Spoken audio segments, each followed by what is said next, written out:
Let's move on to some other stories. And civil society groups led by the Friends of the Nation have called on the Sekondi-Takoradi Metropolis to protect and initiate immediate steps to revitalize the Butuah Wetlands at the heart of the city to prevent flooding. Now, the Butuah Wetlands, which serves as a carbon sink and floodplains in the Metropolis, has devitalized over the period due to encroachment from petroleum tank farms and other developments, endangering the biodiversity of the wetlands. City News' Akwesi AJ Nim has more. Butuah Wetlands, located between the Takoradi Technical University and the Efiang-Kwanta Regional Hospital, has for decades been the main reservoir for heavy rainfall and floods in the city. Until recently, the wetlands also served as an incubator for special fish species and herbs.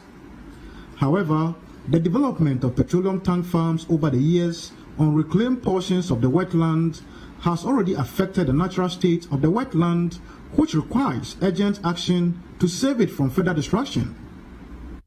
One of the concerns that we have here at the Butuah Lagoon is the issue of encroachment by some operators. And as you can see, this is one of the encroachment that is a concern to the environmentalists. But I have the Executive Director of Friends of the Nation to tell me what this thing means to the survivor of the Butuah Lagoon. So what can you tell me about this issue? Yeah, this shows the weak monitoring mechanism that we have as institutions, because this goes on the blind side of the assembly. Taking, for instance, that if the assembly has been permitted, to what extent, and reclamation of a wetland is not the best, though there are options. So this is just an example that demonstrates how weak monitoring mechanisms are for our institutions in the metropolis. What does it mean to the survivor of the wetland? Reclaiming the wetland is not a bad thing in itself, but reclaiming and putting infrastructure might be incompatible to the ecosystem, and therefore some of these things must be looked at and well assessed before it's allowed. The construction of residential accommodation and church buildings close to the banks of the wetlands also threatens its ecosystem. The Assistant Planning Officer of the Sekondi-Takoradi Metropolis spoke to City News about the threat posed by the encroachment.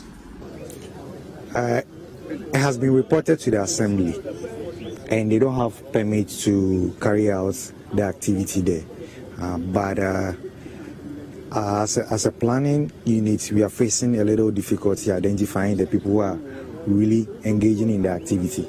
But it can be said that the activity will be stopped as soon as possible because it is affecting the wetland. Friends of the Nation, a socio-environmental NGO which has started an advocacy to save the wetland, warns the Assembly and the Environmental Protection Agency, EPA, to take steps to stop further installation of oil tank farms in the Butuah Wetlands enclave.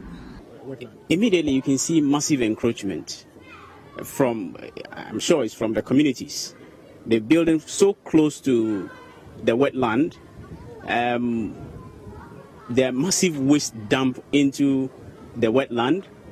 I'm sure if you put a tank farm in the middle of the wetland, obviously it's going to affect biodiversity. And in the event where there is a point source pollution, you can see it has many channels. One point source pollution can then, diffuse into the entire water body, and that will not be healthy for the communities around. Residents of New Takoradi who live close to the Butuah Wetland have been banned from fishing in it, a decision the EPA still stands by due to the continuous pollution from human activities. Professor Dennis Ahito, who is the director of the University of Cape Coast Center for Coastal Management, tells City News wetlands are useful to the environment and must be protected. We can look at marine protected areas, specific areas that are designated as protected site.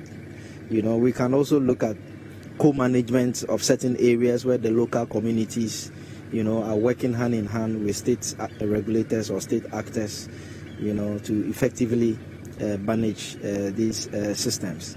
We can also look at other situations where we try to revive or revitalize existing ones by involving scientists, in academia and research, to do monitoring of these areas to see what can be done in order to not just sustain but reconstruct the lost wetlands.